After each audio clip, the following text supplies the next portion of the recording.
Hi, I'm Dr. Joel 𝐅𝐢𝐫𝐬𝐭, Family First Chiropractic, and I'm here to give you the scoop on poop.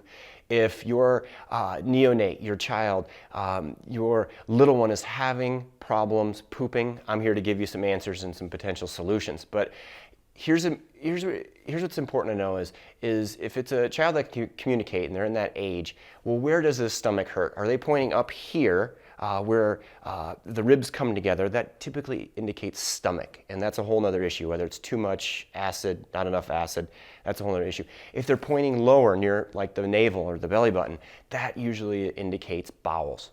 Okay, so the classic sign with the infants and the little ones is they'll arch. They'll arch and stretch and try to push and they'll strain.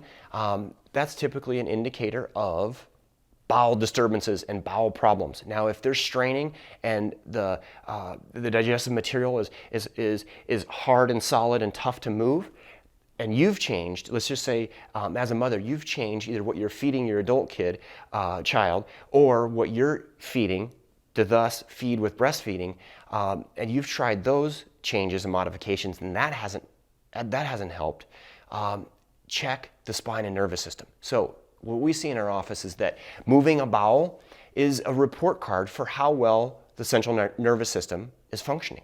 And the top two bones in the neck, those are the ones that control, through the vagus nerve, the parasympathetic digestion. Okay, so parasympathetic digestion is rest and digest, move things through. The communication comes from the neck, C1, C2 through the vagus nerve, and creates this muscle activity, that peristalsis, that pushes the poo and excretes the waste.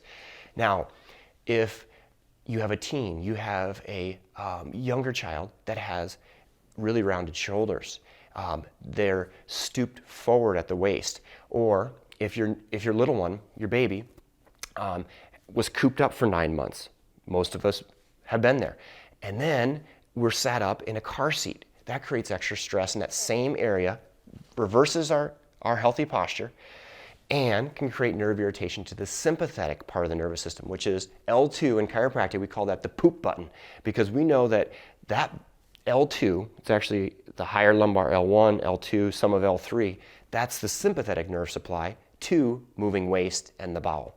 Now, nerve irritation in that region will cause the sympathetic irritation up to the cortex and slow down digestion. So if you're still struggling with your baby or your little one that is just straining and colicky and uncomfortable moving bowels, and they're not moving bowels as a baby every couple hours, 3 to 4 per day, up to 12 if they're breastfed, or slightly less while they're if they are formula fed, or your littler examples in that 3+ to a teen category. If you don't expect a bowel and you're not seeing bowels daily, understand that it's probably slow. If you unplugged a refrigerator from the wall, what's going to happen to the food inside there? That's right. It's going to rot, it's going to spoil, it's going to go bad. That is the same as the neurological connection that happens between your brain, out the bones in the spine, to those organs. If the power is unplugged, the food will rot, digestion slows down, and it won't move. By correcting those misalignments, kids and babies poop better. Thanks. I'm Dr. Joel 𝐅𝐬𝐫𝐬𝐿, Family First Chiropractic.